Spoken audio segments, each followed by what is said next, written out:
Welcome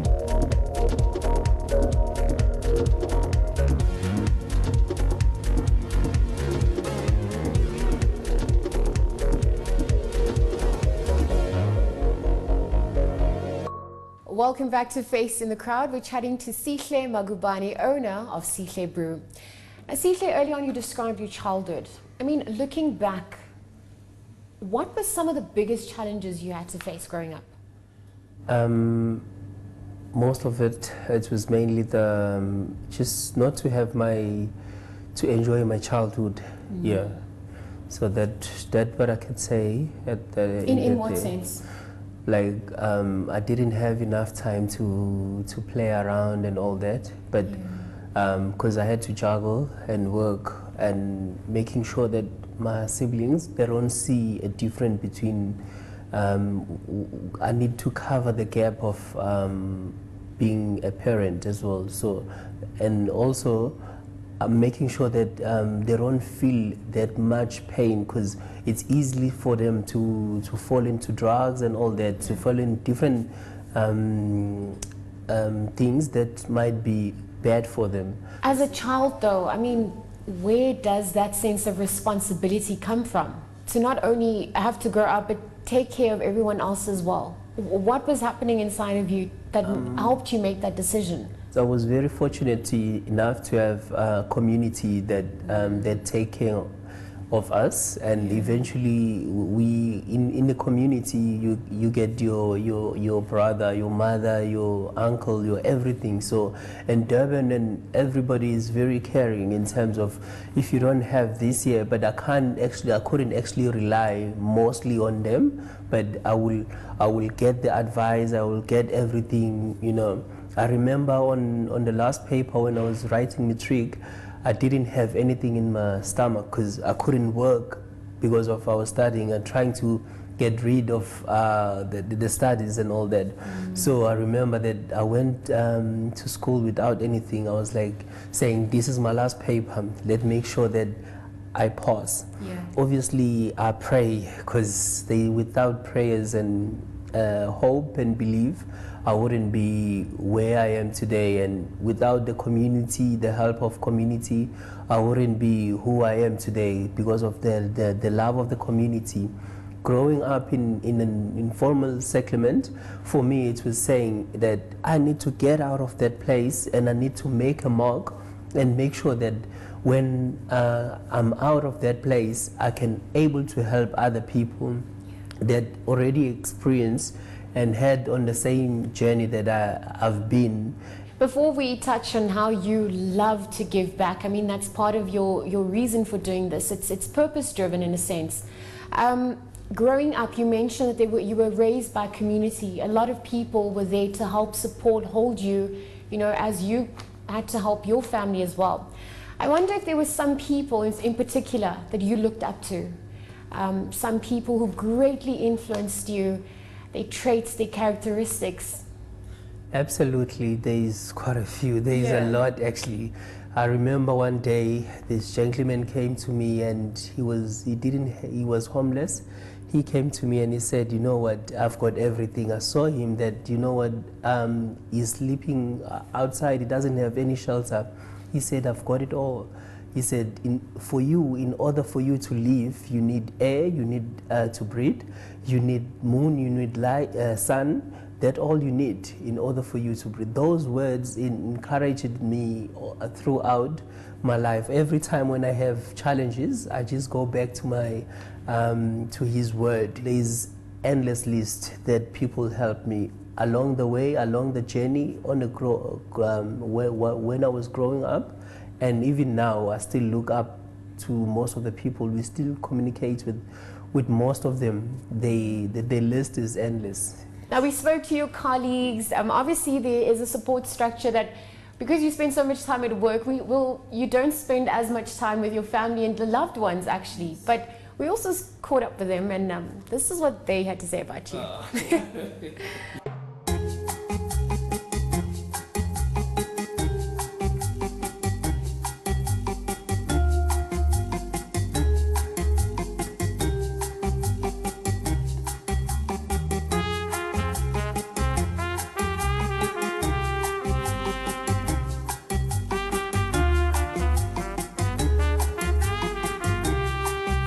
if you meet him on the street, you won't combine him with this brand or this, because he's more human. He has humility, because you will think, nah, this is not the guy, not the Sihle's brew I saw on TV or I saw anywhere else, because we've started seeing people that are talking about him, but when they come here, they pass him. I passed him the first time. There is a phrase that I got from him as I was doing some work for him. There is something that he spoke about, that it's work. I just don't remember the right, but it stuck on me to say, if I'm still, it's sort of like saying, if I'm still breathing, I should be able to do anything for myself. So that for me, it said, unless I'm bedridden, that's when I probably can be written off. But as long as I'm breathing, I can do business, I can do anything, because you can work, basically. For him, he just started everything from scratch, worked his way to where he is, and I admire that about him. So that's why I will call him a friend, because I would like to associate with people like that. I like the respect, the way he treats his customers, and doing that more, and not allow, obviously, when people see a brand grows, everyone wants to be part of the brand, and he just needs to keep an eye on that and keep on doing what made him to start this place. Should be what takes him forward every day. Sihle, as you mentioned, the journey has been illustrious, to say the least. I mean, it's been up and down. Naturally, we do learn through challenges. It actually refines us even more. What were some of those biggest challenges that you faced upon starting Sihle's Brew to date? Mainly it was the cash flow and overheads, and make sure that every month that I need to pay salaries, I need to do all of that. And also with, I remember one day I wrote off my car, so I had to initially roast the coffee and go to the taxi and drop it off, and then to the client, and then from the client I will drop off before the client's venue or the premises, so they won't see that I'm using taxis. So those are the challenges that we find along the way. Obviously, if you're a small business, no one is looking at funding you, and also in terms of bank, regardless of how your concept is viable or not, they won't even borrow you money. So those are the challenges that we had previously, and still to date. You can't even apply for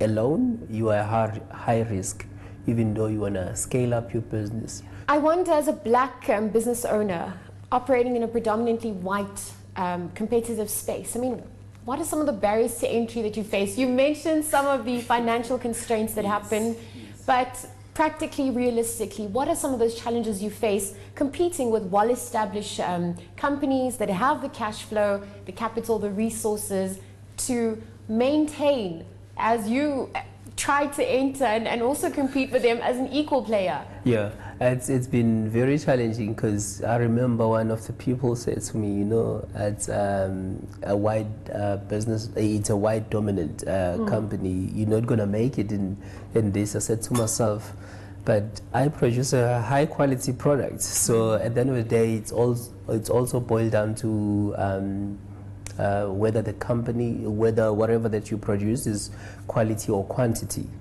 And we get a lot of support from all different variants race. The majority are obviously white people. I get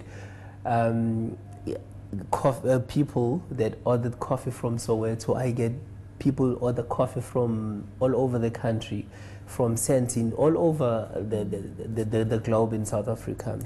Well, obviously it's about creating that coffee culture that transcends race, color, creed, just enjoying that cup of coffee, But I wonder, with your business, I mean, what do you think it is about Sihle's Brew that adds that unique flavor, that USP to the coffee drinking experience?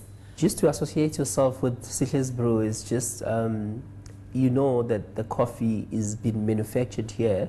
It's making somebody's difference. So your money, if you purchase one bag of coffee, it goes the long way. It can able to subsidize and train one person, one barista at a time, and all that. That money, you know, that it's circulating around South Africa. It's not actually going out to other countries. So you actually creating a unique job, but indirect, because your money will do a lot of things in terms of upskilling one person, and that person, because remember that person has like maybe more than 7 dependents on in terms of their salaries. So that how much a difference you make when you purchase our brand. What does the future hold for Sihle and Sihle's Brew? For Sihle's Brew is that we're busy negotiating with the people that owns an investment company. So we wanna put Sihle's Brew on each of every building so people can able to access it. It can be accessible in terms of the coffee shop. We wanna roll out the franchising the whole group. Sihle's Brew Barista Love, which we've already engaged with. We're busy with the people to take our products and taking our coffee shop concept to roll it out throughout South Africa as and we're busy putting that as available for franchise. And in the next few months, as we speak today, we might have more than 7 or 8 outlets, and in each outlet we will have about 2 people that will be employed on that day. And so the future is bright in terms of Sihle's Brew in myself as well. So I will still be part of Sihle's Brew behind and overview the company and making sure that everything still runs according to the everything, but I'm not going to be selling the shares. I still own the shares 100% within the company.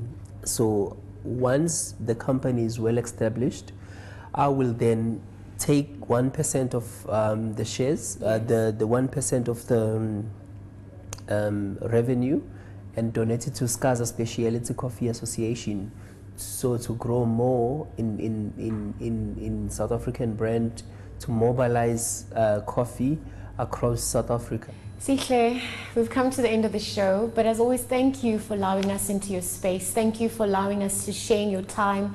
We wish you all the best with your future endeavors, and we cannot wait to see when, where, and how all those coffee shops that you mentioned earlier on will be coming along. So thank you for your time. Thank you for having me.